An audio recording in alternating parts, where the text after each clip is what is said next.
Hi, this is Brock with Straight Line Delivery, and this is step 4 in a 10-part series on getting into truck.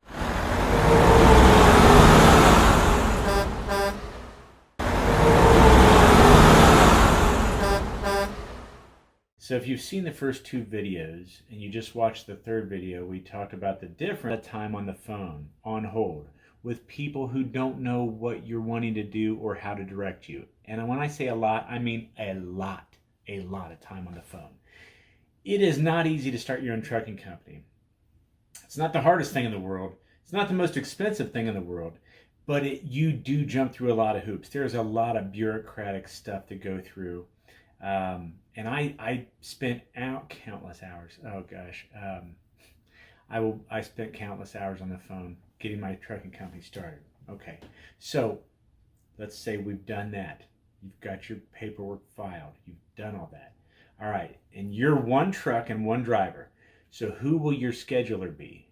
Who will find the loads for you? And wife who doesn't really want to do it but feels like she has to.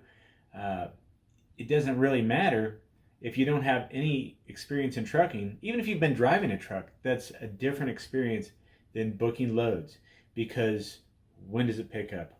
When does it drive? Where will I be? Where will I get another load? When do I have to take a break? When do I need to, do a safety check? I'm going to do a 5-day audit with me. So what will your schedule be? Okay. Are you working Monday through Friday? Are you working a few weeks at a time? If so, what day will you do your billing? Who will do your billing? So you've got to sit down. Let's say you did 10 loads this week. Okay, that's great. Who's going to put all these invoices together? Because to bill, you need a signed piece of paper saying that, yes, they dropped off the freight from the receiver. You need a rate confirmation from the shipper saying that, yes, we agreed for you to haul this freight from point A to point B, and here's how much we're paying. And then you need to generate on your own an invoice which summarizes all this, saying, okay, we hauled a freight from point A to point B for this much, and here's how much you owe. And then what are the pay terms? 30 days? 45? 90? When are you going to have time to sit down and do all that? How are you going to get all these bills out? And then are they going to mail you paper checks, or are they going to put it into a direct deposit account? Those are all things you have to decide.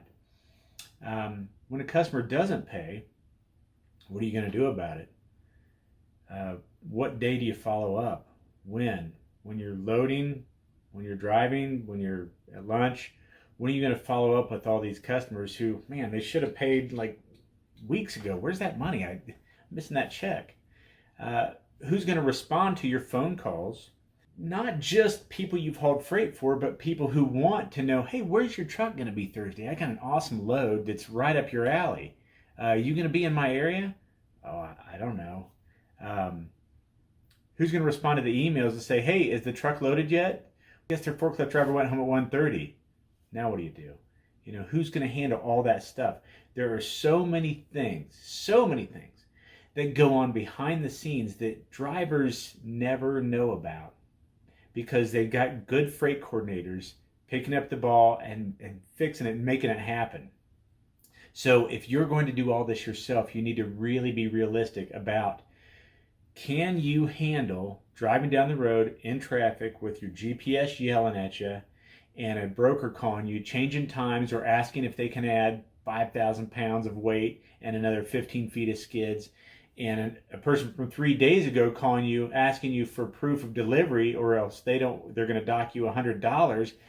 All this stuff coming at you. Can you drive the truck, pay bills, answer the broker for today, answer the broker from 3 days ago, answer the person who wants to use you next Thursday? Can you keep all this straight in your head without pulling your hair out and going berserk? So be honest with yourself about that. Some people can do that, and some people can't. Another thing to remember, a lot of the things that you have to do to start a trucking company require that you have a trailer in hand, which means you have this truck and trailer. You have to make all these phone calls, fill out all this paperwork, do all this stuff while the truck and trailer are sitting there, not making a dime, but costing you money. There are some things you can't do until you prove you've got insurance. So you've got a truck, a trailer, you've got commercial insurance, and it's just sitting there, just ticking away, as you can't drive that truck because you're not legal, because there's some paperwork missing to legally start your business and get you on the road. So, can you afford the downtime between starting your trucking company, buying your equipment, getting it insured, and then actually getting on the road and making money? And probably not the best money in the world, because remember, you're new, and these people have worked really hard to get clients, so they don't want a brand new trucking company handling their best client. They don't know if they can trust you. They'd much rather call who's already done 400 loads for them over the past 10 years and just give it to me, even if I'm going to charge them more. So that's something to think about there. Best advice, like I said in the last video, already have 5 years of experience in owning a trucking company. So already have done it for 5 years. Get a time machine is what I'm saying. It's tough. It can be done, but you got to be realistic about your expectations. If you need to buy a truck and trailer, get it insured, or you're going to go broke. Do not start your own trucking company. It's above your head at this point.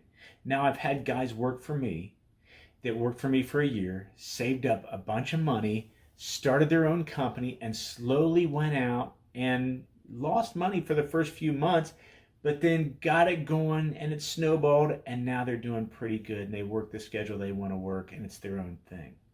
But that's the exception, not the rule. Most guys that start their own trucking company fail because of the things that I just went over. It's really tough, and it's really time consuming. You make a lot less than you think, and it takes a lot longer to get going, and a lot more dead time between loads than if you've got an experienced freight coordinator working for you. A subscribe button. Also, like this video. It helps my algorithm. But when you subscribe, you'll see the rest of this 10-part series, and you'll have access to all the videos that I've put on YouTube over the years that I think will help you out no matter what you decide to do.